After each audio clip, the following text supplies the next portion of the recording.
to my live stream. It's Saturday afternoon at, according to my phone here right in front of me, 2:52 p.m. If you've seen my shorts that I posted yesterday, I posted 3 shorts about a church pervert that targeted my family.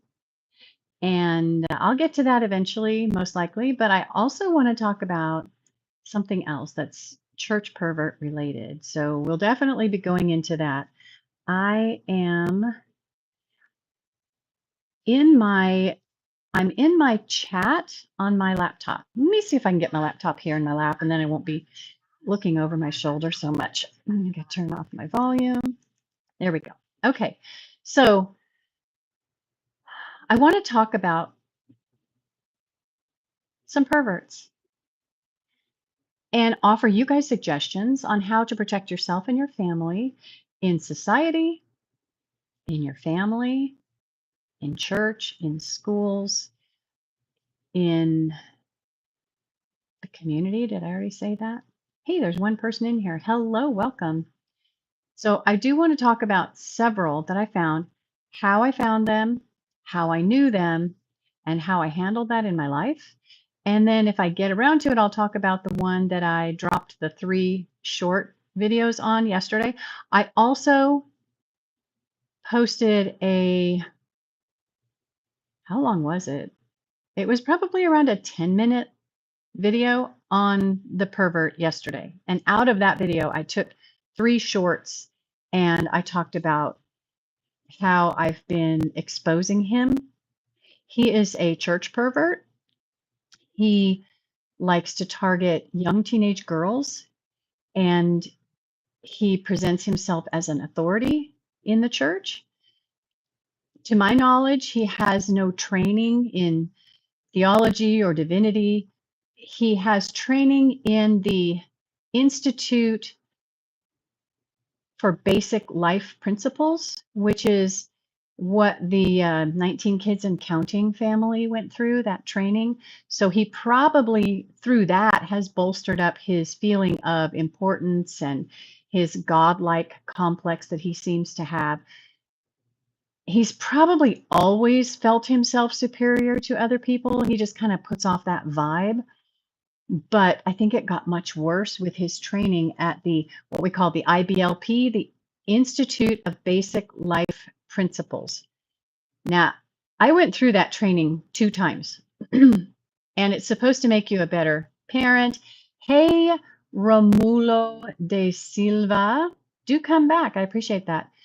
It's supposed to make you a better parent, a better Christian, a better church person. Hi, there's 22 people in here. We're talking about perverts in the church, okay? And I'm also going to throw in some societal perverts and school. Let me think. Were there any in the school?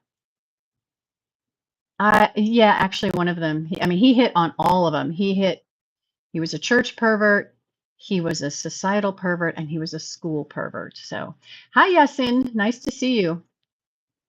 I am going to be in my chat. Hey, MD. Let me just use this here. I've got to scroll. I've got my laptop in my lap. What? Who said? Hi, Randy. You love me. That's very sweet. Actually, Western FN, not necessarily just pedos, but perverts. Just because it kind of came up on my I was kind of prompted several days ago to do some research, and I don't know any nuns, no toddling, to do some research and find this particular pervert. And so I did a couple days ago. I posted 3 shorts about him yesterday. Let's see.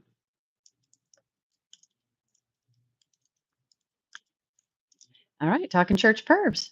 Hey, honey, I am doing well. Thank you so much. I'm much better than I was yesterday. When I posted my video yesterday about the church perv, I was very upset. My stomach was upset.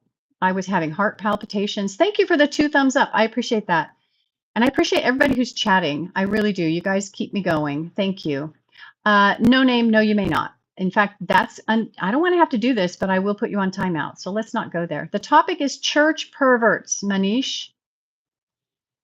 I'm trying to Find him. Oh, I did find him. I found him. I mean, I didn't find him physically. I found out where he's going to church, and he's actually a pastor now again. He always likes to be in control of a church. Here's a cup. This coffee cup is from a musical that I wrote with my writing partner, and we produced it. That was a lot of fun. Take it to the cops. Why are you discussing about him? Well, actually, because I want to. It's my channel. Anyway, he's in another country now. There's really nothing I can do. And I have worked with an attorney. Thank you to the 4 who gave me a thumbs up. I appreciate that. Let's talk just general perverts, okay? If you are a grown man, I mean an adult grown man, you don't have as much to worry about.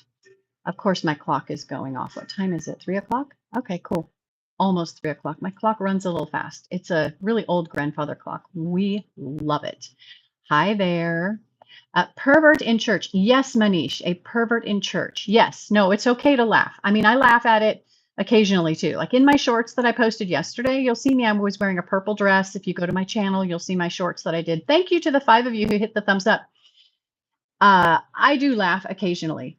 Mostly I laugh at the fact that church leaders have quite often told me to shut up about the church pervert, this particular one, and I don't take that very lightly. Hey, Katerina. Sin is not funny, by the way. No, it isn't, Matthew. It's not funny. But my reaction to some of these really strong and important men in the church, you know, the leaders of the church who tell me to keep quiet, don't say anything. Those aren't their exact words, but they're more like, you really need to stop. You really need to stop. Your please support you a little. I don't know what that means, sweetie. Leave that church. Oh no, I don't go to that church. In fact, the church that I went to when he was part of it, we'll talk about that later. It doesn't exist anymore. You know, God has a way of striking down bad churches eventually, hopefully. So let's talk about how I found out about the fact that I was surrounded by registered perverts. I can't say certain words on here, right? You guys can type them in the chat. Hey, Trubba, Trubba Munkin. I don't know what that means. Happy birthday, Randy. Cool. LM Shorts, hello. All right, I can't respond too much to the chat when I'm on a roll and I don't have any mods, so I'm just going to do my best. So if I don't say hi to you, don't let your feelings get hurt. It's because I'm trying to focus on looking at the camera instead of looking at the chat the whole time. Okay, when I was in college, I went back to college. I started university, and unfortunately, I was in a relationship with someone who did not want me educated too much. And the whole family was supportive of me not getting an education because they wanted me to work in the family business, you know, marry into the family, work in the family business, give them lots of grandbabies, all that stuff. And I let them influence me into dropping out of the university. But then I went to work as a waitress, saved up my tips, traveled all over Europe, had a wonderful time. Eventually, I went to Hawaii for 5 weeks on my tip money. Never did go back to the university, but I did go back to the junior college at some point, and I was trying to get my associate degree in communications/journalism.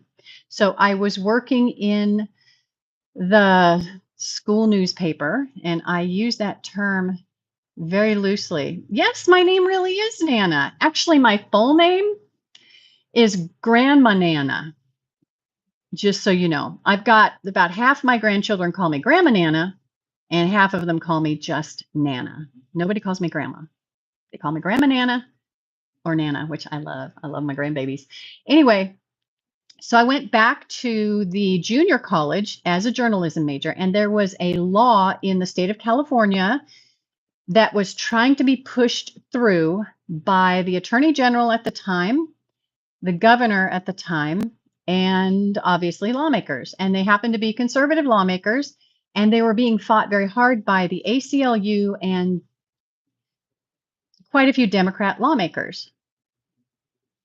Hey, Roman King, Grandma Nana. Okay, you guys back off. Yeah, you don't need to talk about stuff like that. So anyway, hello, Jury. Hi, Joanne. So I was tasked, I volunteered. Thank you to the 11 of you who gave me a thumbs up. I appreciate that. There are 36 people in the chat. You guys, Trump supporter, you know what? We don't do politics here. I'm just letting you know that in this particular time in California, this law was being presented to the legislature to vote on at the state level. And the law was when a registered offender, we call them RSOs. You can guess what the S is for. I can't say it necessarily on here because they'll get angry with me. I can probably say it later on in the live, but at this point I can't say it. It's too sensitive. And by the way, if you're triggered by too sensitive, you might want to leave. So anyway, hi Silas.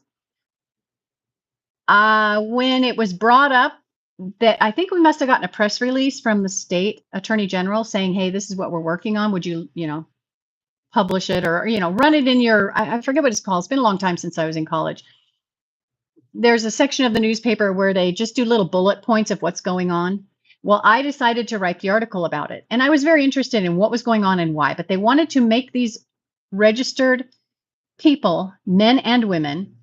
I think in my research, I found 2 women and probably 200 men. But anyway, men and women register on their college campus when they came out of incarceration or when they were labeled whatever they were because of their court case. Not everyone who gets labeled that goes to jail or prison. Some of them just get probation. Depends, I think, on how wealthy your family is, maybe. But anyway, and leprechauns. Yes, Pog, definitely leprechauns.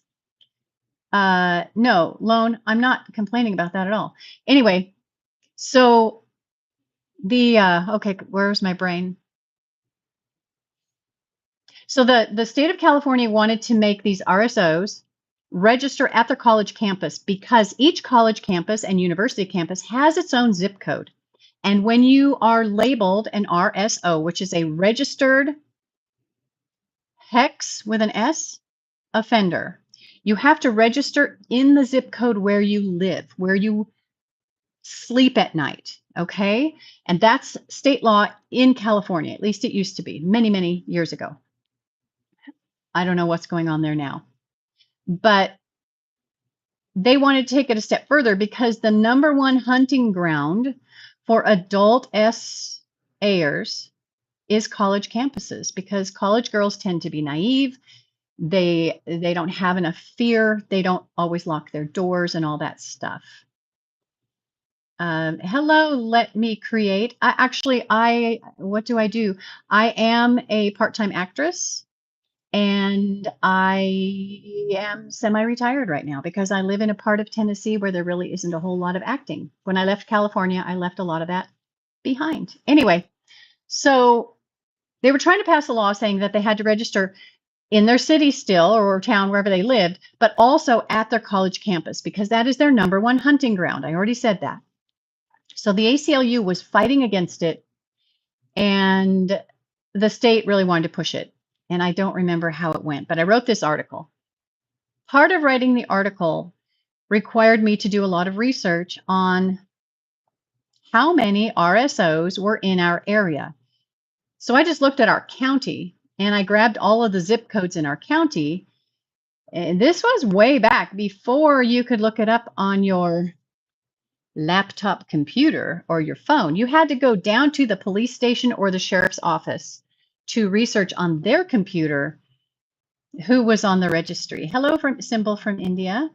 Hey, Rahul, nice to see you. Thank you to the 19 who gave a thumbs up. That's awesome. 46 in the chat. Oh, just dropped down to 38. Okay, that's cool. We're good. So I went down there and I started typing in zip codes in my county, only in my county, and writing down the names of the people on the list. Like I said, it was mostly men, but there were a few women as well. And to my shock, I found 2 men who were currently going to my church. It was a very small church. And one of them was for a violent episode against a girl under 14 years of age. And he had done 8 years in the state penitentiary. His wife and I had become acquaintances. We were in several Bible studies together. And she never said why her husband was in prison. Nobody knew why he had gone to prison. We just knew that he got out of prison. And the previous church where she had gone to, she told me that that pastor told her that when her husband came out of prison, she could not remarry him. She had divorced him when he went to prison because she couldn't get welfare. You can't get welfare if your husband is in prison. So she divorced him so she could get welfare benefits. So creepy. Anyway, she remarried him when he came out. So the pastor said, "You're not welcome at our church," because this guy was a very violent and dangerous predator. And he never admitted that he had done anything wrong. He did his full 8 years. He didn't get out early or anything. Well, by the time I looked up his name, he had already offered to come over and babysit my girls for me. At the time, my husband was out of state going to school, and I had 3 little girls at home. I told you I went back to school, later in life, and I was unable to go to school or to church. And I let him know. I think he said something like, "Hey, I haven't seen you at church." I think it was at the softball game. We had this co-ed softball team, which just means women were tokens only. They really didn't let us do much. But anyway, not that I was any good. I kind of get it, maybe, right? Anyway, so this guy and I said, "Yeah, I haven't been at church much. Seems like every Sunday morning, one of my girls has a runny nose or a fever or something like that." So he said, "Well, my wife and I can come over and watch the kids for you some Sunday morning, and then you can go to church." And I said, "Oh, that's really nice." But I knew through the Bible studies that his wife was allergic to cats, like deathly allergic to cats. And we had 3 cats. So I said, "Oh, no, that wouldn't work." And he said, "Oh, well, then I'll just come over. It'll be fine." And I'm not someone who would ever let that happen because my girls were very little and he was a man I didn't know. And at the time, I don't even remember if I knew he had been in prison. I just knew he hadn't been around. So eventually I learned he had been in prison. But of course, nobody wants to talk about why he was in prison. That's something that churches are really good at doing. Even though this was a new church, it was a very small town. Everybody knew what he had done, except me. I just moved there. I hadn't been there very long. I didn't know what he had done. Anyway, so that was my first guy that I looked up that shocked me. And then there was another guy, and he also went to our church. Really nice guy, like no creepy feelings at all. But he also didn't offer to babysit my kids. His wife and I were a little bit closer than the other guy's wife. I wouldn't have considered us friends, but we were acquaintances. We had been in several Bible studies together and been to, ladies' retreats, all the fun stuff. If you're in here, I'm not paying much attention to the chat. Can I say Henry and Olivia are the cutest couple? There you go, J-Dog. I have no idea. So anyway, I found those 2 guys. Now I couldn't say anything legally. That's one of the things with that computer I was at the police department. It says right on there that these records you look up, you cannot legally tell anyone what you found here. They can come look it up themselves, but you can't tell them what you found here. And I didn't want to commit a felony because, knowing them, they'd actually prosecute me for that, even though they let this violent guy out after 8 years. So I went to my church leadership and I said, "I cannot tell you who in this church is a violent ARPist." One of them, the guy that was the really nice guy, his crime was for someone who was either incapacitated or unable to give consent. So I assumed it was either someone who was not right in her mind, like mentally diminished somehow, or was just drunk or on drugs and, couldn't give consent. So I didn't know really what happened, but because it's not really always very specific what happens, what they do. Snitches get stitches, raw dog. Anyway, so I told the pastors, I said, "You need to go down to the police department, type in our zip code, and look what comes up, because there are this many men in our church right now who are on the registry." Well, the youth pastor did go down. He went down and he checked it out. And he came back and he talked to me and he said, that guy, the violent one that hit the under 14 girl and ended up 8 years in prison, he had been pressuring the pastor and the youth pastor to let him work with the youth in the church. I mean, like he was coming in their office and yelling at them because they weren't letting him do church ministry the way he wanted to. Thank you to the 28 who give me a thumbs up. That's awesome. Is there someone called Noel? I had a Noel. Noel was a friend of mine. He passed away. I had a baby sheep a little while later and I named her Noel in his honor. Anyway, so those are the two guys I found in my church. I was also involved in community theater at the time. And I found a man that was in there, and his victims of choice were teenage boys, I would say 15 to 17 years old, which is, that's the part that's illegal. I'm sure boys older were probably also for him, but he was in his, I'm guessing 40s, mid to late 40s, maybe. Yeah, Brandon, it happens a lot. Answer me, prove me Jesus was Christian. Hi, Ayan.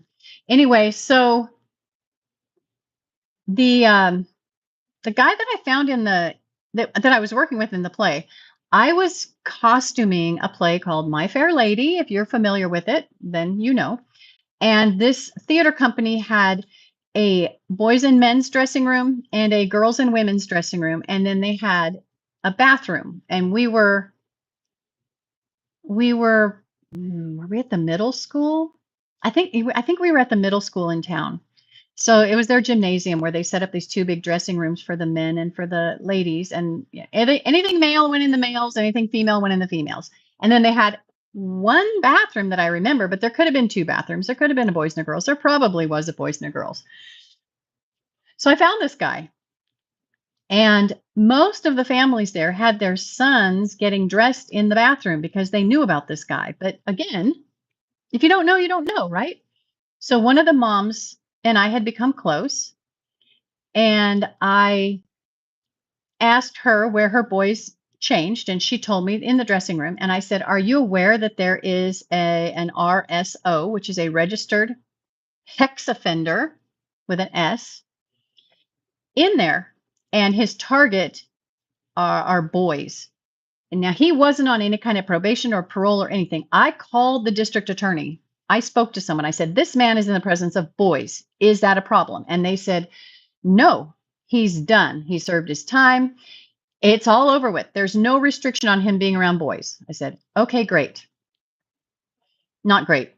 Really not great. He shouldn't have been around boys. But anyway, I told this lady, I said, we were in the basement collecting costumes. And I said, there is an RSO in the dressing room. And I said, I can't legally tell you who he is. But if you were to mention his name, I would be so disgusted, I would have to turn around and walk away.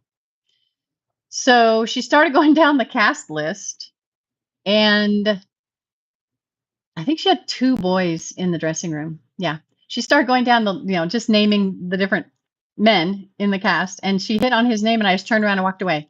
And she said, I knew it. I knew there was something wrong with that guy. There's just something about him. Yeah, he's probably been looking at your little boys. She also had a daughter, and her daughter was in the play, and her husband was in the play. Fun fact, her husband was not registered. But within a few months, he was on trial for what he had been doing to her daughter for months, if not years. And he ended up getting, this is what money will get you in California in their penal system, because he was so important. He had a job working for the water company or something. And of course, he couldn't be, held accountable for his crimes against his stepdaughter. So he was rewarded by only doing his time on weekends, and he was allowed to work Monday through Friday at his job because he was so important. And he lived in the town I lived in. It wasn't even a city. It was just a town. I mean, he lived in a town I moved to, or he worked in a town I moved to. And I saw him once, and it really creeped me out because I knew what he had done. His whole family had to move away. Like his wife moved to Alaska. Like she packed up the kids and moved to Alaska just to get her kids away from this man.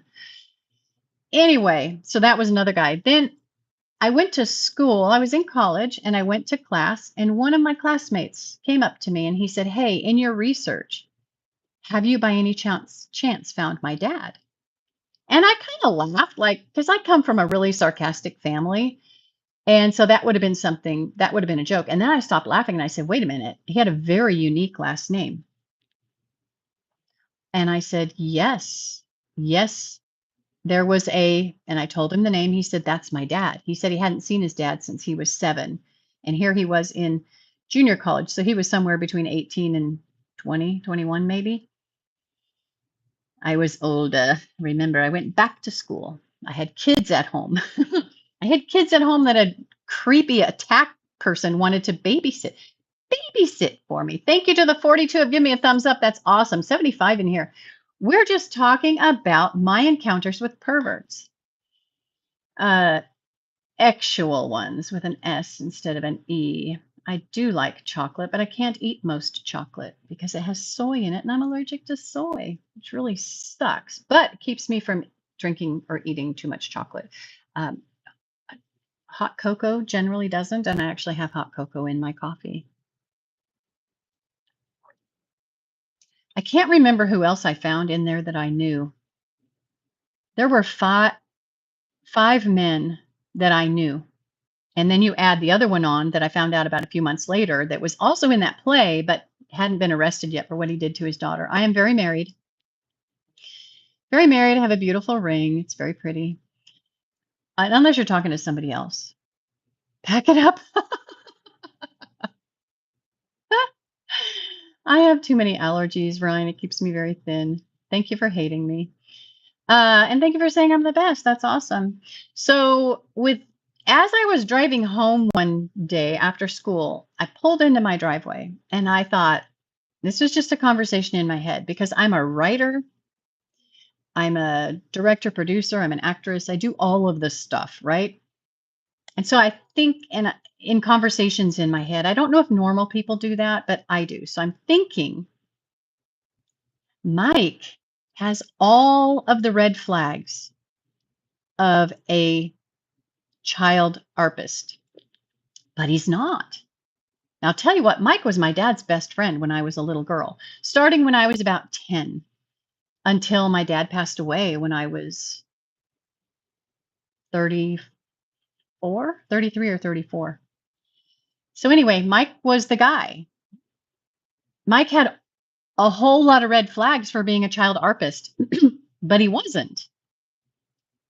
He was a Boy Scout leader. He was a church youth leader who became a pastor. He volunteered in the school where his wife was a teacher, and he was a sheriff's deputy.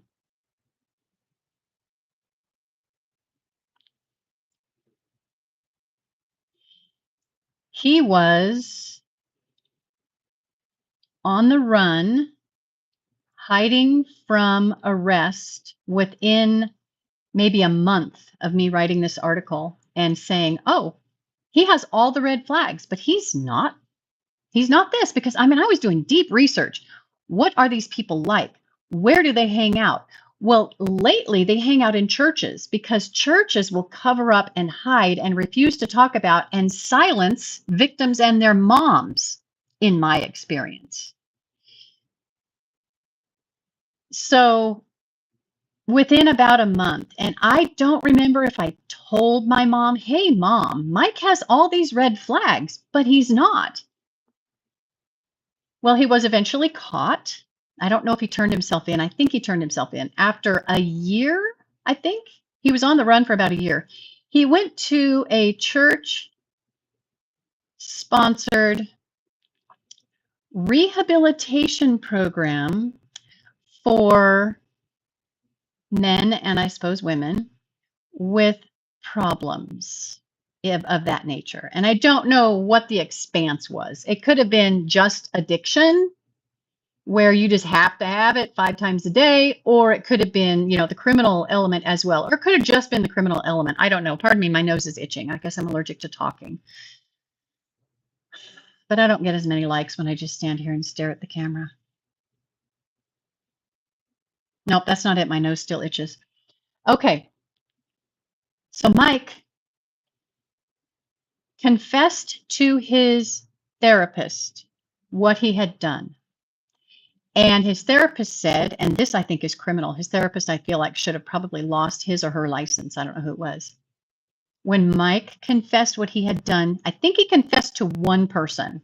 There were so many people, but just one person. I was never one of them. I'm a girl. I don't like girls. The counselor told him, I have 24 hours before I have to report you. Now, Mike admitted to ARPing a 10 or 11-year-old boy.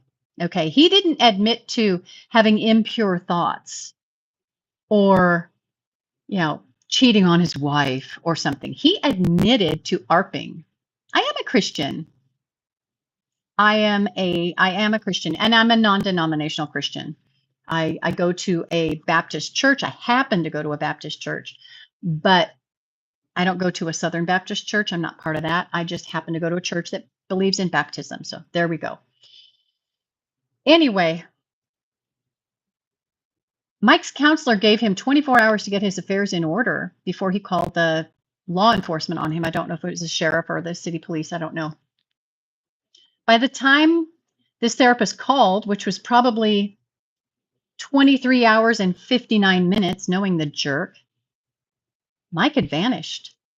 Nobody knew where he was. Now, this guy had a passport. He was an international traveler. That's one of the things that they were going to take away, or did take away, if he was allowed to be on probation. I don't know. I doubt it, though, because I mean, he was wanted in that community. They would have killed him. He was really wanted. Hey, Hannah, I don't do politics, my dear. I just don't. Oh, I just realized in my TV screen, you can see cars driving by on the street. Is that driving you guys nuts?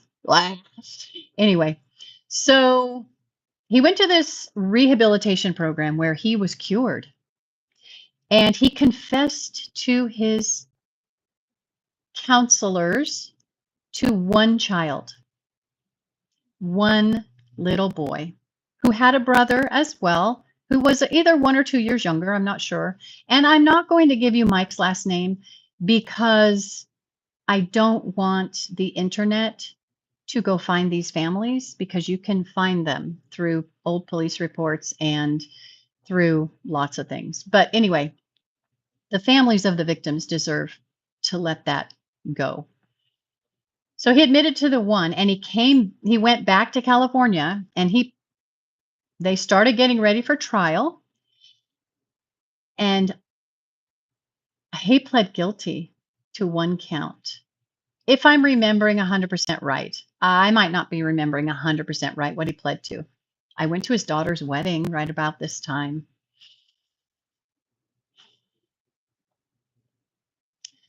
I was in journalism classes, and I was able to get on the internet at school, and I looked up the woman who was covering this case. It was in another part of the state, and I contacted her, and I said, hey, I'm a journalism student. I just did this article about RSOs, which are registered hex offenders with an S. And I'm wondering what you can tell me about this case, because he pled guilty to one count. And she said, oh, there is so much more. You see, what Mike didn't realize in his criminal mind, when he disappeared, they confiscated everything. They went through his wife's classroom. He had been volunteering in a class. I think she was teaching 4th or 5th grade. I can't remember which. Kids his age. They checked his travel records.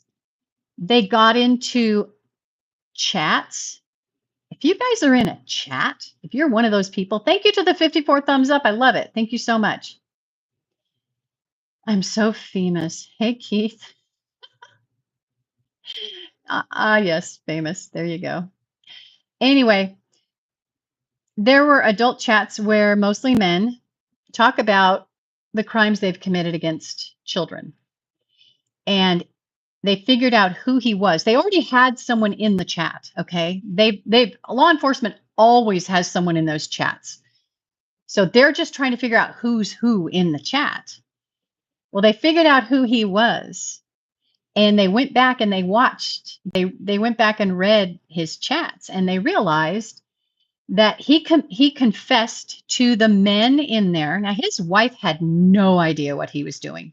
She is completely innocent.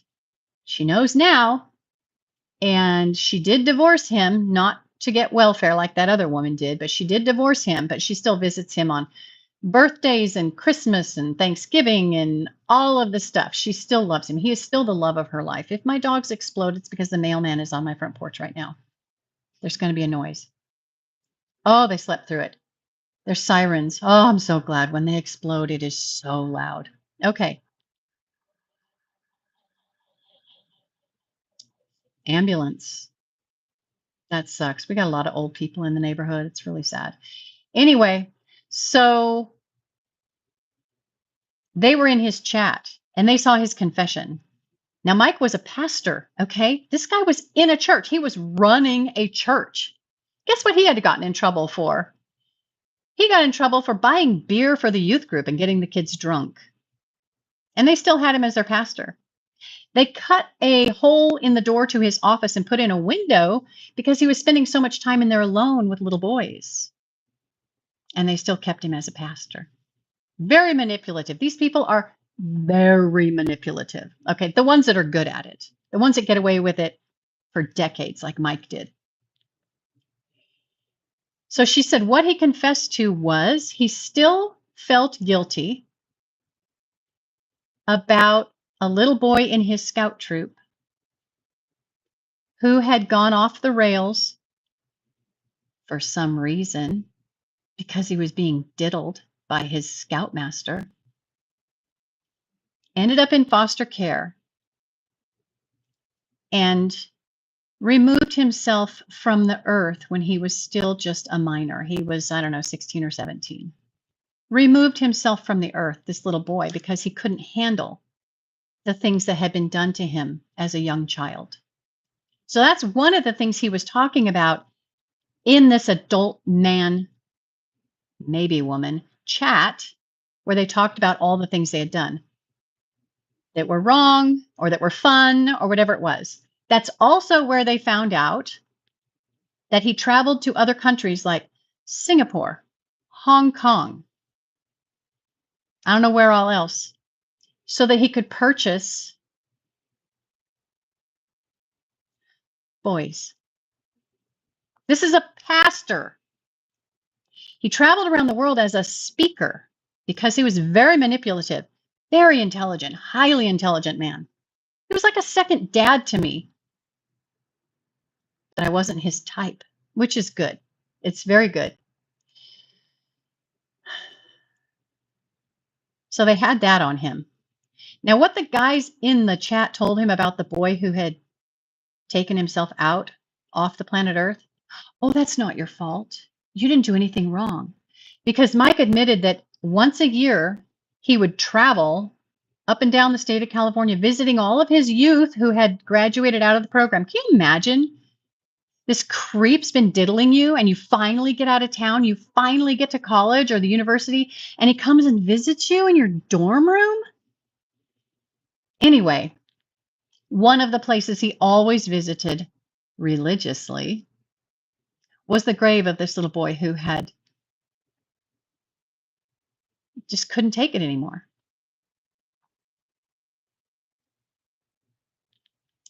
He was a friend of my brother's. He was a nice kid. And Mike might as well have done to him what he did to himself. And those little boys in those foreign countries. He ruined people. But none of this came out in his trial. Neither did the 9-year-old brother of the 10 or 11-year-old boy. That didn't come out either because the family was so devastated. The mom was a single mom. She wanted a strong man in her boy's life. So she let this man take them camping because he was Boy Scout leader. I don't think he had a troop at the time, but he had been a Boy Scout leader. He was a pastor. He was a former youth pastor in my town. And then he was in the town he was in, he was a pastor. He was a former sheriff's deputy. I mean, the guy was just so amazing. So they had all that behind him, because when I talked to this reporter, I said, he got 35 to life. 35 to life for one boy. I don't even know how they did that. I don't know how that happened for one boy. But what I didn't know, what nobody else knew, but this journalist had done some Freedom of Information Act researching. She found out about the chat rooms. She found out about the foreign travel. And that's one of the reasons he was such a flight risk. They did not give him bond. They didn't let him post bond because he was such a flight risk. And he was a manipulative church leader, and they knew he could find other pastors and other Christians around the world who would gladly hide him from the authorities, because that's what a lot of churches do. Now, I'm a Christian. I attend a Christian church. So that was Mike. And how I found out about him was crazy, because I had just been thinking he's got all these red flags for being a predator.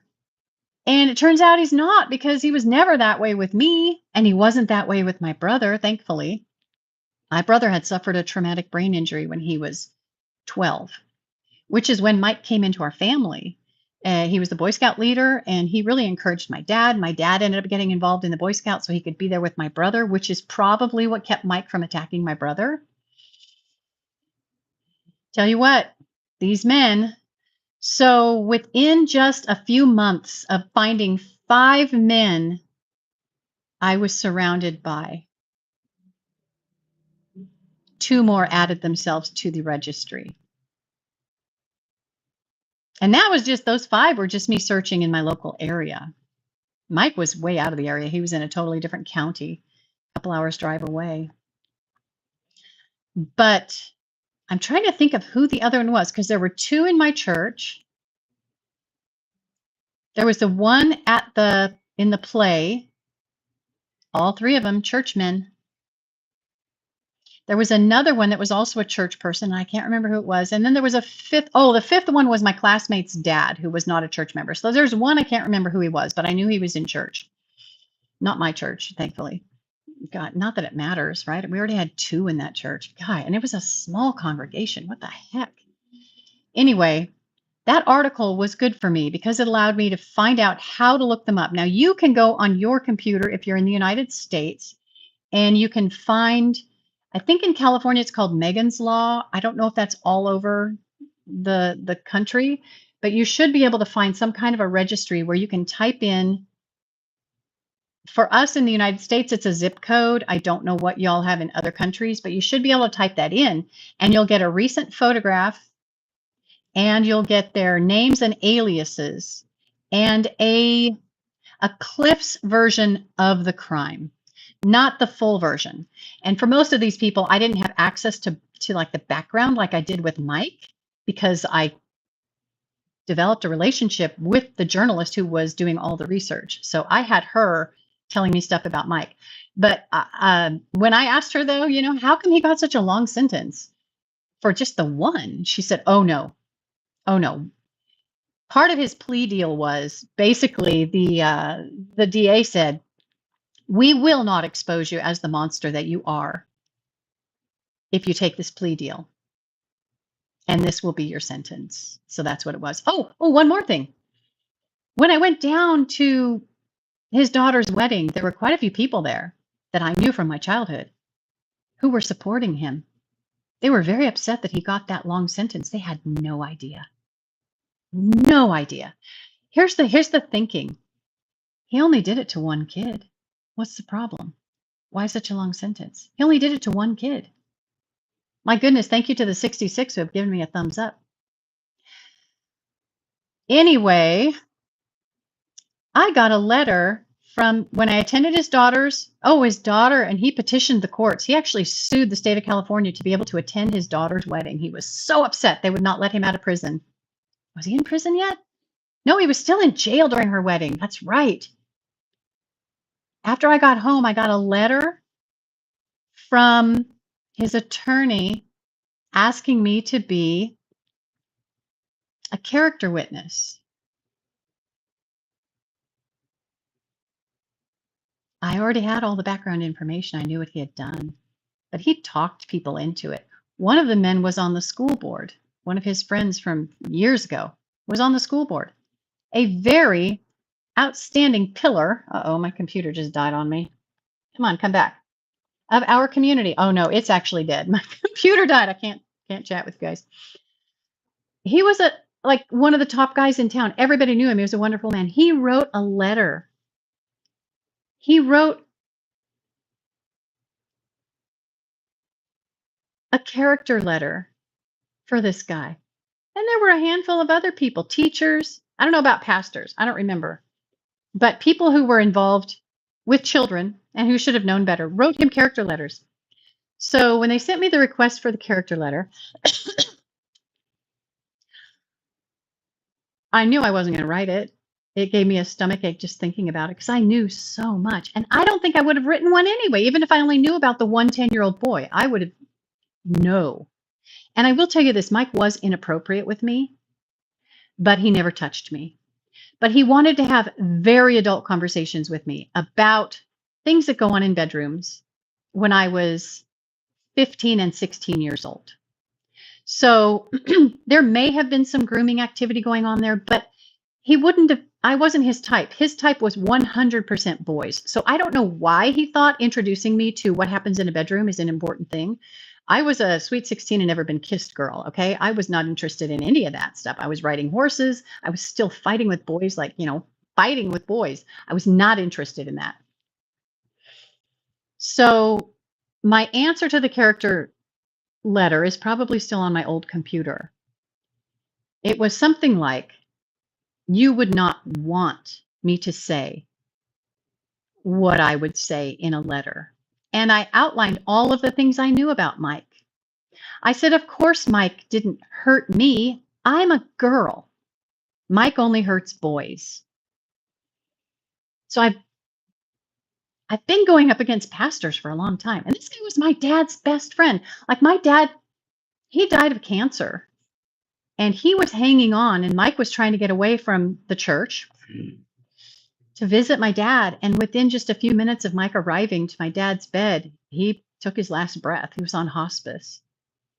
My dad waited for Mike to come before he died. He was a very, very close member of our family. He gave the eulogy at my dad's memorial service that was so inappropriate. Oh my gosh. The guy didn't know when to stop with the talk about. My dad had built a fence in their front yard, and it was a privacy fence for he and his family. It was like I'll say it was a 5-foot solid wood fence in their front yard. And it just blocked off the view from the street. So, of course, Mike has to say at a memorial service that he and his wife loved laying out there naked and making love in the sun and not having to worry about people seeing them. At a memorial service. He could have just said he built a fence. We really like the fence. It gives us privacy. I don't think I would have mentioned the fence. There was so much more my dad did. The fence was nothing. Anyway, that's my story about Mike and the other men I found. Now, the guy that I talked about yesterday in 3 of my shorts and in one video, he reminded me a lot of Mike. Considers himself very smart, although I don't think he's as smart as he thinks he is. But he's got the same look, like he's super tall, thin, and ugly. Like not attractive at all. And a jerk. Like he walked up to me at church one time. Remember IBLP, the Institute for Basic Life Principles. They teach that women are to dress a certain way, do their hair a certain way, and do makeup a certain way. And makeup is a big zero. There's no makeup allowed. So I had put on kind of what I have on now, but I think I probably had a little bit of eyeliner and a little bit of mascara. And he walked right up to me, right, like, I like you better without makeup. This married man likes me, a married woman, not married to him, better without makeup? Oh, that was creepy. He was the middle school Sunday school teacher until the pastor called me in and said, "Hey, we have a problem. This guy is being so abusive, verbally abusive to the children in the junior high that we need to replace him now because there are several families who aren't coming to church anymore because of how abusive he is to their children when they're in junior high Sunday school." So I replaced him. This was before he did stuff to my some people I know. Anyway, he ended up moving his family to Mexico, which is where he is now. I'm in Tennessee. I used to be in California. I used to do mission work in Mexico. I know exactly where he is. And I'm scared for the girls in Mexico. I'm scared for the teenagers in Mexico because his wife won't protect them. In fact, she'll invite them into her home in order to make them available to him. I know she did that with one teenager. She's a very sweet lady. She's so sweet. She's so funny. She's very pretty. And she facilitates her husband's desires for very young teenage girls. Isn't that nice of her? What a good wife. Institute for Basic Life Principles. IBLP, the same group that 19 Kids and Counting came out of, is where he got his education on how to be a god in his own family. That's where his wife learned how to be a submissive wife. That's where his children learned how to let their dad physically abuse them and not complain about it. I don't know, man. I don't know. These people. My stomach is not upset as it was yesterday because I was doing all the research yesterday. I was trying to find him. I found him pastoring a different church yesterday. I had had a 45-minute conversation a handful of years ago with the lead pastor at a church he was at before.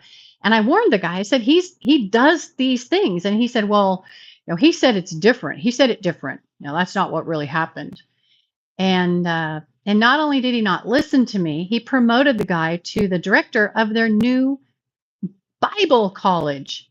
This guy has no training in theology, divinity, nothing. He only has the IBLP. And he believes he is a god in his own family because that's basically what they teach in the IBLP. It's the leadership of the IBLP is some guy, I think he's dead now, and then the husband and then the wife and then the kids. And anyway, it's all messed up. But I don't know that God or Christ are anywhere on that lineup. I think the husband takes the role of God in the family, if I remember right, because I've been through the training twice. But I went through it differently than most people. I went through it with a pen.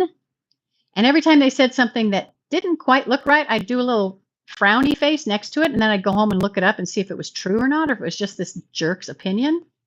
It was just this jerk's opinion 90% of the time. But anyway, this guy's at a new church and they have a website. And I haven't been blocked from their Facebook group yet. So guess who left a lot of comments yesterday? And the day before.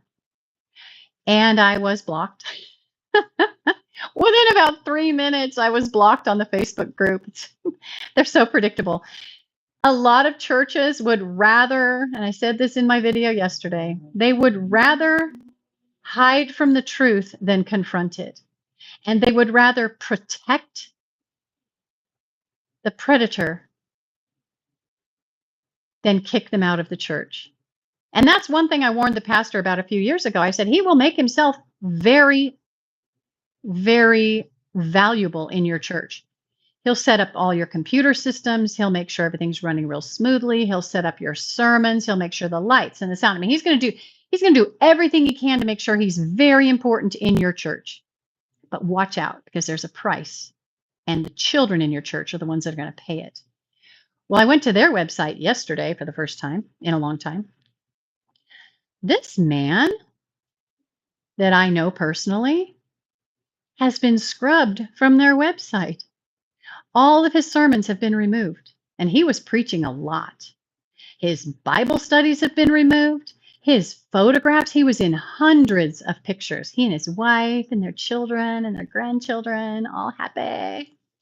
They've all been scrubbed from their website. It's a brand new website, and they didn't bring any of him with them. There was one picture of him and one of his sons. They have 9 children, so he's got plenty of sons to choose from. Can't remember how many sons they had. I think they might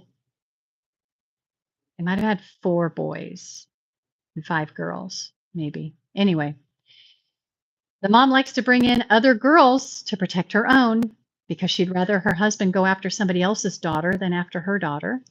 Isn't that sweet? Instead of just, taking care of him with a 22, she has to put up with him and help him facilitate his crimes against children. Wonderful. She was a friend of mine. I considered her a friend. The last time I talked to her, I looked dead in the eye and I said, I do not appreciate what you've done.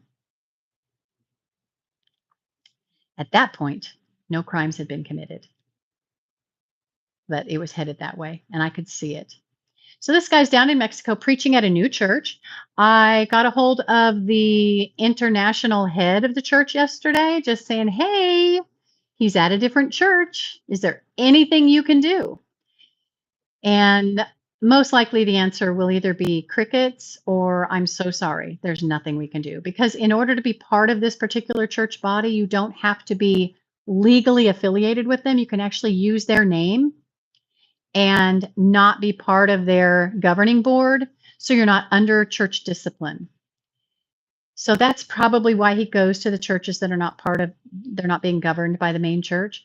And I have a feeling that's what's going to happen with this, because when I go to their website and look on their map, the church he's at now and the church he was at before, neither one of them show up on the map. So he's not at an affiliated church. They just use the name of the main church, which is kind of a hiccup in the system, because you can come out of a church that's affiliated and think you're getting the same background checks, all that stuff. Now, this guy doesn't have a record that I'm aware of, but I did watch one of his sermons. I was intrigued by the opening lines, and I did watch one of his sermons. I talked about this in one of my shorts yesterday. He admits to being arrested and put in prison when he was in the United States Navy. False charges. And he even had people say, how many of you have been brought up on false charges? I think we all have, right? Yeah, because everybody's out there getting arrested under false charges. Maybe he just said falsely accused. And he went into this story about how he had been falsely accused when he was in the Navy, and both the judge and his defense attorney were against him. They were part of the conspiracy. Imagine that. By the way, good luck getting an RSO, which is a registered hex offender with an S. Good luck getting one of them to tell you that they're on the registry. And if you tell them you know that they're on the registry, they'll give you some kind of a story about why they're on the registry, which I know I'm jumping all over the place. The woman from my church, not the one with the violent man, but the one with the really sweet husband, she came to me when I was working at a university, and she told me the reason her husband went to prison was for beating up his ex-wife.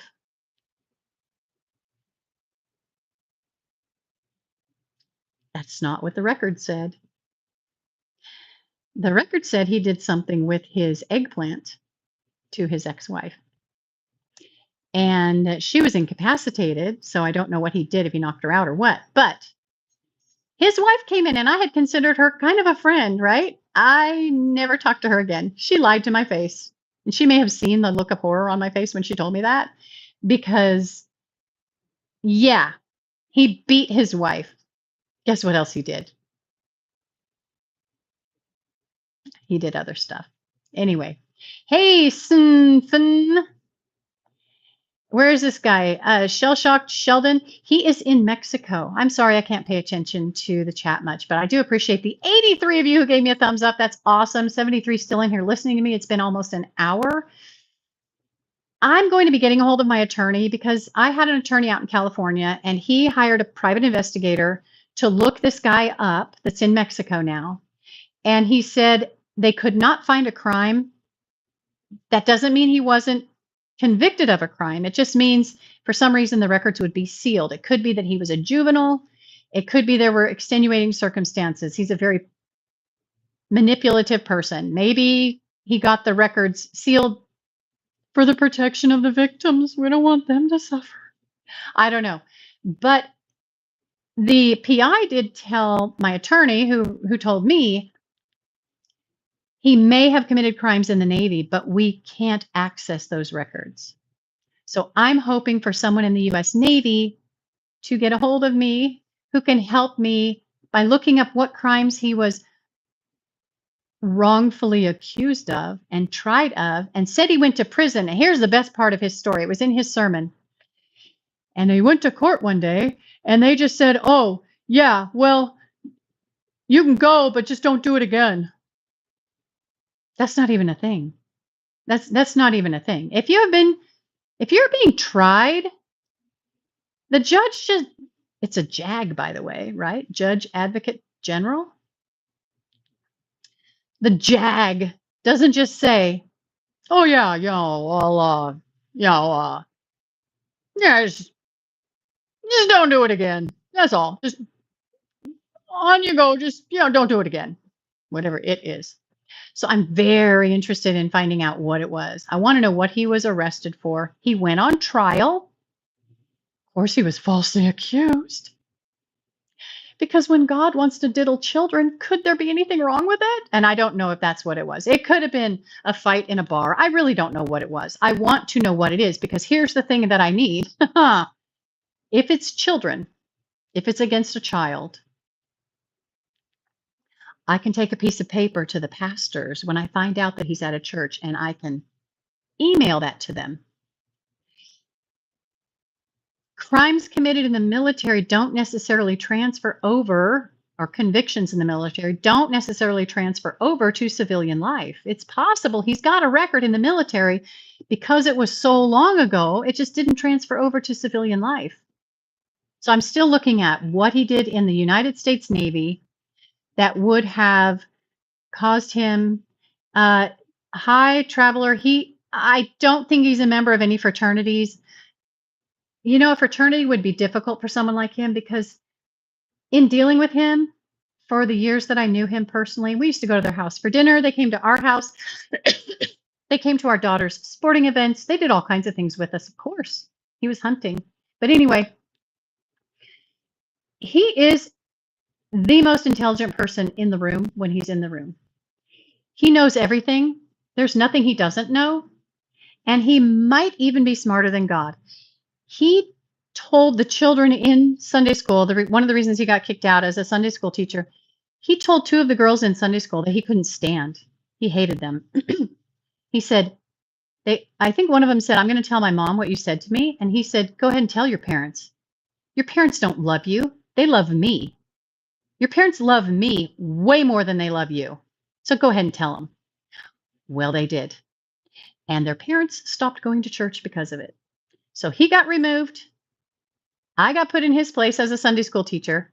I loved it. It was junior high, middle school. Those kids are awesome. I love them for very politically incorrect reasons. I love them because they are so weird. I love them. And they're weird because some of them are still 4 foot nothing and some are 6 feet tall already. And their voices are changing. And they're just kind of awkward, right? And I love just sitting down in the classroom with them and letting them tell me what's going on in their life because at that age, not a whole lot of people listen to them. I just loved it. I loved being a middle school Sunday school teacher. It was really fun. I remember telling one little boy, he raised his hand. He was being kind of a snot. And he asked me a question. And I said, "You know what, kid?" I said his name. "When you've got hair in your armpits, you can ask me that question." Because it was a very mature question. It wasn't anything that he was going to be getting an answer to. So he never did come at me with a question again. Hey, Shell Shocked Sheldon, thank you for that. So anyway, yeah, I am definitely, you know what, Shell Shocked, I don't know who said I'm obsessed. Here's the story, the true story. This has been going on for more than 20 years. I don't live this every day. I don't live this every year. It's been years since I looked this guy up. Because the last time when I talked to his pastor, and the guy said, "Well, What you're saying doesn't make any sense to the man I know. Well, duh, you're a man, you're not a teenage girl. So I'm going to believe him, and you are unhinged and you need to get help. Okay. There was nothing I could do about it. And then I saw that they had made this Bible college and put him in charge of it, which is a bunch of teenage girls from around the United States and possibly Mexico going to this Bible college with this guy as the head. Oh, perfect. Real good. Good job. I realized I couldn't do it anymore. And I prayed. I pray about this a lot. And one of the things that God does is he tells me to let it go. There's actually a movie out on Angel Network right now called Let It Go. I recommend it. I was on my couch here the other night just sobbing watching that movie. I had no idea how it was going to touch my heart. Anyway, there are times God tells me to let it go. And I'm not talking about an audible voice. I don't hear an audible voice when he does this. It's just an overall feeling of God's got this. I've done all I can do. I've sent the emails. I've sent messages through their websites. I've left private messages and I've commented on photos and videos. That's all I can do. At that point, I feel like I've done my job and I give it to God. I say, you're in charge now, God. So it's been years since I looked this guy up. And about probably 5 days ago, right when my heart palpitations started again, I got this, I'll call it a prompt. It's time to look him up again. And I ignored it for several days. I just spit on my phone. Did you guys see that? It just flew out of my mouth. Anyway, I ignored it for a few days, but in the meantime, I was having heart palpitations. Like the moment I woke up in the morning, my heart was just skipping beats. I was tired. Uh, couldn't really get him to go away. And I realized that was probably what it was from. I realized yesterday that's probably why I had the heart palpitations, because I had been prompted to look this guy up. So 2 nights ago, I finally started looking him up. Yesterday, I spent a good deal of time sending messages to people. And if you go back and look at my video that I posted yesterday, or the 3 shorts, you'll see what I did one time. I sent an email all over the world to people in this one ministry, and I caused a kerfuffle. And I got a message from a pastor in all caps. He was big mad. I had outed his favorite child predator. How dare I do that? That was awesome. So, God may take this away from me again. He may tell me tonight or tomorrow, just let it go. You've done all you can do. I am kind of waiting for some messages back because I did send at least 3 messages yesterday to different people. One was to a friend. I saw he was tagged in a photograph. And I went, oh, that's interesting. I think I'll send that lady a message because she had teenage kids. I don't remember if she had daughters. I'm not sure. A little photograph, the little profile picture on Facebook. I will be obedient to God. And if that means exposing him and causing him discomfort and his children and his wife, I can't do anything about that. I'm not the predator. Well, I shouldn't say that. I'm a predator. Ever since I wrote that article and I learned stuff, I mean, I spoke to the assistant to the Attorney General of California. She and I had a really long conversation, and she opened my eyes to a lot of stuff. And I lived in a neighborhood from the time I want to say probably 11 or 12 till I was 19. And we had a serial arpist in the neighborhood. And it took them years to catch him. He was a truck driver and he was dropping groceries off at the grocery store. And when his truck was being unloaded, he went to the college student housing across the street. And believe it or not, in the town I was in, the name of the town is San Luis Obispo, California. It's a city actually. They have a university in town and they have a college just outside of town. They have a lot of girls from around the state and around the country and probably around the world, especially at the university. He was only ARPing college girls. He would go and he would jiggle the doorknob on their apartment. And if it wasn't locked, he'd let himself in. And he would just check and see who was in there. I lived a block away from those apartments, and I worked on the other side of them. Let me see if I can show you. Okay, here we go. I lived in the Cupcake House, and I worked at a restaurant right here. And I closed the restaurant quite often at night. And I didn't have a car with a door that locked on it. My driver's door didn't lock. So I was always really nervous. But a lot of times I didn't drive because it was spring, summer, fall. It was beautiful weather. San Luis Obispo is a beautiful little city. I would call my parents on the phone from the restaurant and say, I'm coming home. If I'm not home in 30 seconds, come looking for me. And I would run as fast as I could to get home because we had a serial ARPist in our neighborhood. That was my childhood. They didn't tell anybody what was going on. The police, campus police, the apartments where it was happening. My dad found out about it because one of his best friends was a judge. And the judge knew me. And he knew that I was a little girl who ran around town barefoot, riding my horse, walking my dog, whatever, total tomboy. He called my dad and he said, you're not going to see this in the news. You're not going to hear about this from anyone, but we have a serial ARPist in the apartments at the end of the block from your house. You need to protect your daughter. That's the only reason I knew about it. The management at the apartments didn't even tell everyone, lock your doors, double lock your doors. You know why? I'll look at chat. Why? Hey, Rabani, I am not a hot brunette. I'm taupe, my darling. I'm turning grayish, but I'm beige. Beige taupe. I'm very boring. So tell me what you think. There's 53 people in here. Thank you to the 92 who have given me a thumbs up. That's awesome. Why do you think the police in the city, the campus police, oh, let's not forget the sheriff and the apartment manager and the school administration, why didn't they want anyone to know we had a serial ARPist in the neighborhood? Can anybody guess? Kremepi, we don't do that. Okay, nobody's actually going to answer that. All right. Because he ran away. Well, he drove away every time, and then he came back, and it was so random. They never knew when he was coming. They didn't know he was a truck driver. Truck drivers get away with a lot of stuff. I want to tell you that right now. Because if parents found out daughters were being ARPed, they wouldn't send their girls to college. The junior college and the university were both in on it.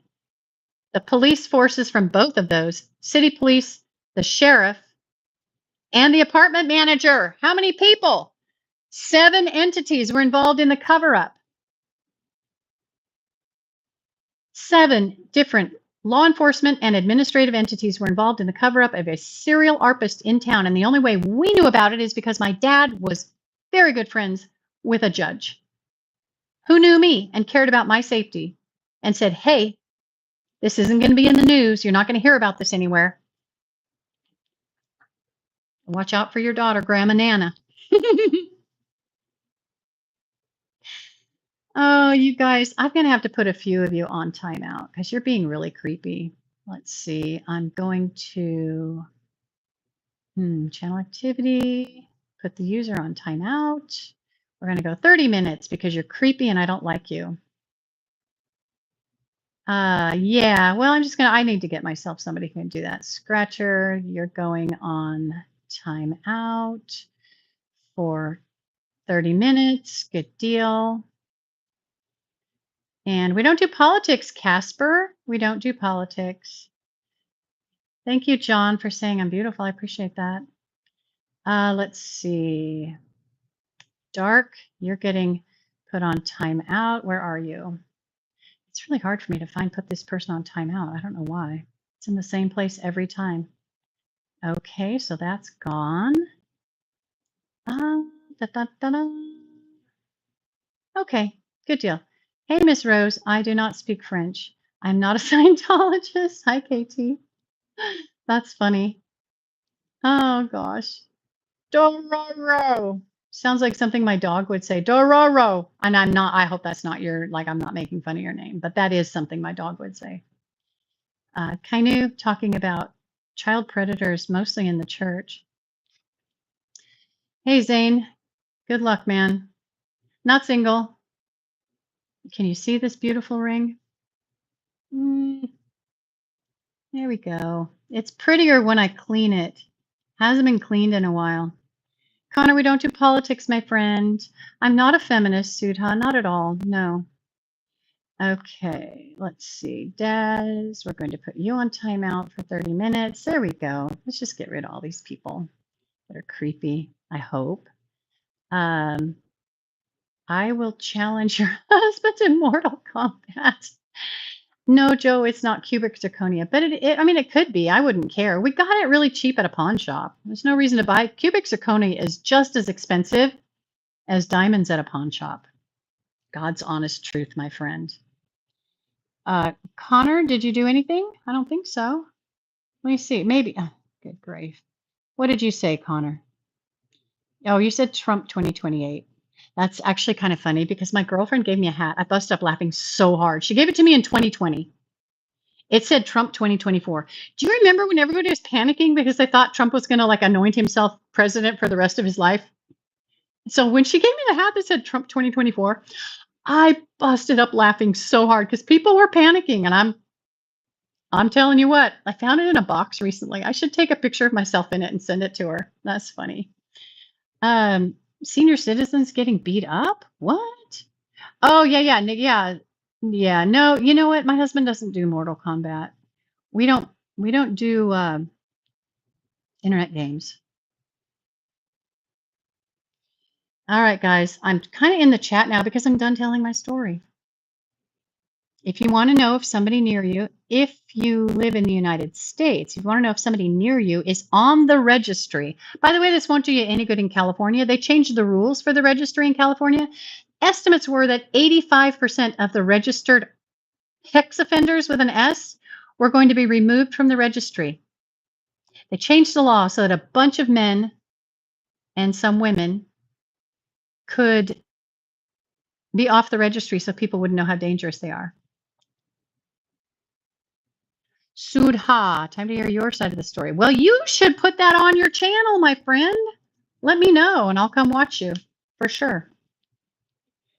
Good, madame, but believe what the policeman said to you. What do you mean, sweetie? Yes, my girlfriend, my friend who happens to be a girl. She was our neighbor for a long, long time, and she's the sweetest lady. We are not in any kind of a carnal relationship. We are good friends. We both raised chickens and goats, and we had gardens and farms, and we were next door neighbors, and we helped each other out with all of our garden and farm, not all of our garden chores, but with a lot of our garden and farm chores. No, I didn't help her out with garden chores, farm chores, animal chores. I helped her castrate her goats, and she helped me castrate my goats. And I helped her draw blood so she could do the check. I think she helped me draw blood the one time I did it. Junior, you're back. You're an accountant in India. I can't help you leave India. You know what? I've never been there. That got so dark so suddenly. Oh, the castration thing? Yeah, that's what the goat said. What? Oh my gosh. I don't know enough about India to help you get out of India. Someday I'll tell you the story about I was in Africa, in Rwanda, Africa. And I'll tell you the story about that sometime. That was a fun one. It's a good story. It's a good story. I mean, there's a lot of good stories from my time in Africa, but that one, I've got a really funny story about Africa. Hey, Sam. No, I was in Rwanda, which is pretty much Central Africa.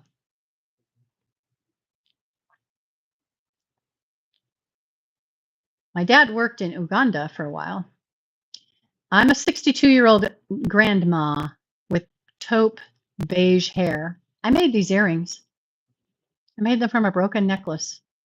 Oh, my goodness, look at that. Anyway. No, Joshua, we do not put the goats to sleep. Mm-mm. I do give them painkiller, though. I can't remember what it was. It's been a long time since I did it, but I do give them painkiller. Hey, Sam, in England. England with an I? Thank you, Vato Loco. England with an I? I've been to England several times. I'm sorry, 3 times. I spent time in Ipswich. Are you familiar with Ipswich? Oh, thank you, Sam. Grandpa is at a funeral today. South Carolina. Oh, God, you guys have had some pileups on the freeway in South Carolina or on the highway in the last couple of days. Dang, man, it was bad yesterday and the morning. What, you guys had a semi truck take out some people, and then there was a semi truck off the road in a tree yesterday? Dang. Don't mind. What kind of work did your dad do in Uganda?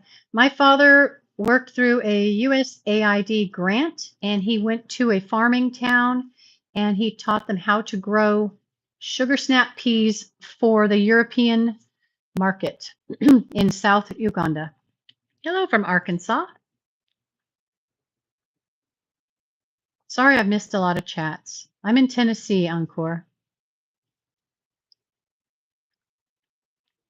My husband is retired.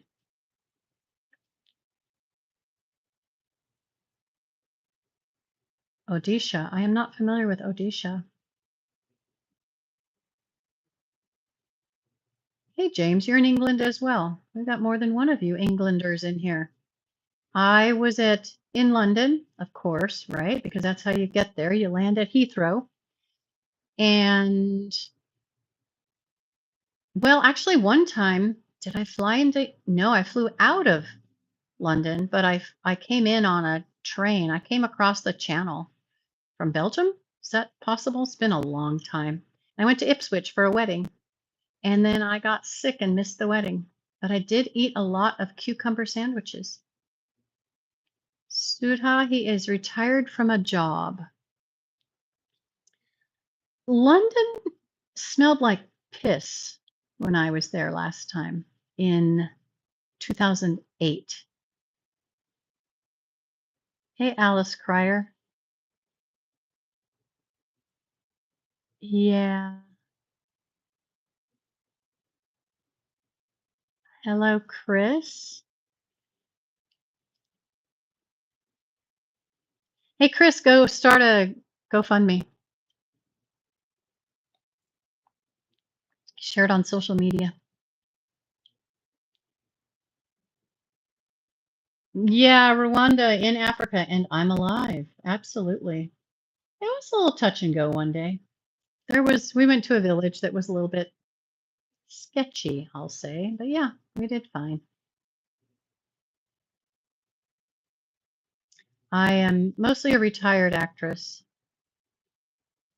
I also did a lot of home health care. I was a teacher for quite a while. I taught theater arts and done a lot of things. I don't have a career. I was going to be a journalist.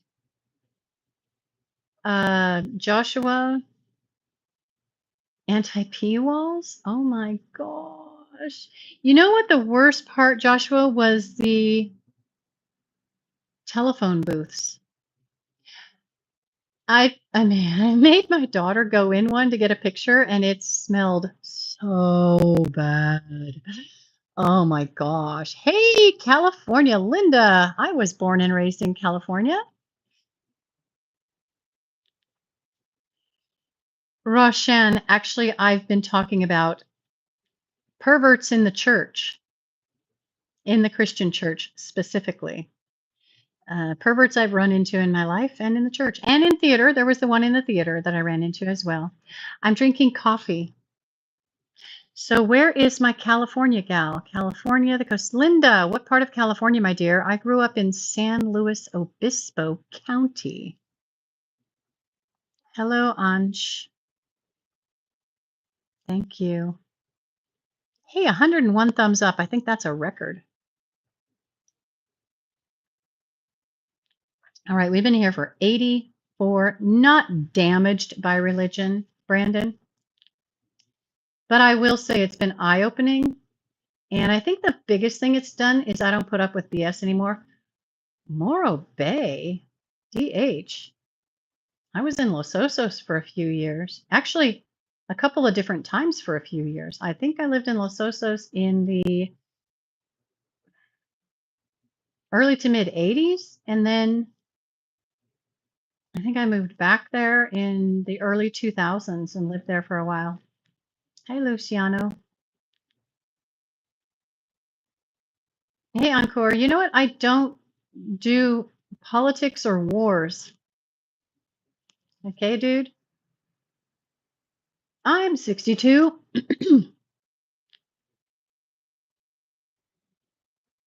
He worked outside. He had an outside career forever. Santa Cruz. Santa Cruz. I grew up going to the boardwalk. My I liked the old wooden roller coaster, but my favorite thing was rolling those balls up the, I don't know, whatever that is, the where you roll them up and they go into the holes and getting the tickets and then going and buying prizes. Oh man, I loved it because my family had a cabin in Aptos. So Santa Cruz was our stomping ground. Uncle. I don't know that I have an uncle that I've talked about. Encore, I don't talk about that stuff. There's a lot that goes on there. I'm not an expert at all. I'm not agnostic. I'm a Christian. I do attend a church that believes in baptism. We're fairly independent, and I'm not part of the Southern Baptist Convention, but I've been a member of several Baptist churches over the last 30 or 40 years. Hey, An, Aptos is beautiful. We were up in the Redwoods. Our cabin was in the Redwoods. My great grandpa built it. And I remember lots of spiders in his bathroom. He had a bathroom in the basement and then there was a bathroom upstairs. And if we were as kids, if we were really daring, we would go in grandpa's bathroom, great grandpa's bathroom. But if you sat there quietly, you could hear the daddy longlegs bellies hitting the wall. It was a light tapping sound. There were hundreds of spiders in his bathroom. I think he kept them there to keep us kids out. And I'm trying to keep track of what's going on here. Yes, I follow Christ. I don't follow men. Let me put it that way. I do not follow men. In fact, I'm very suspicious of men and women leaders in the church. They have to kind of prove themselves not to be complete a-holes before I will open up to them for sure. Hey, Johnny Jackson. I definitely am suspicious because I've had a lot of experiences in and around the church and church people, and it's caused me to be that way. Let's see. No, I do not do Catholic prayers. I'm not familiar with them. My husband has a book from when he was a little boy that has a whole bunch of Catholic prayers in it. It's a really cool little booklet. Has neat little illustrations. So some of you missed this. What does it say? December of 2010, A Baby King. It's a play my writing partner and I wrote and produced. Awesome. And I had coffee mugs made for the whole cast as part of our thanks for having so much fun with me. The Holy Trinity, Father, Son, Holy Spirit, God, Christ, and the Holy Spirit. Yeah. Oh, you know what? That's such a stupid joke that it always earns a timeout because it was stupid. Sri Lanka. I was born in the 1960s, my friend. Our ranch, it's probably about, I think it's about 65 acres, give or take, something like that. Cellar spiders, large quantities, they won't need other small bugs to live off of.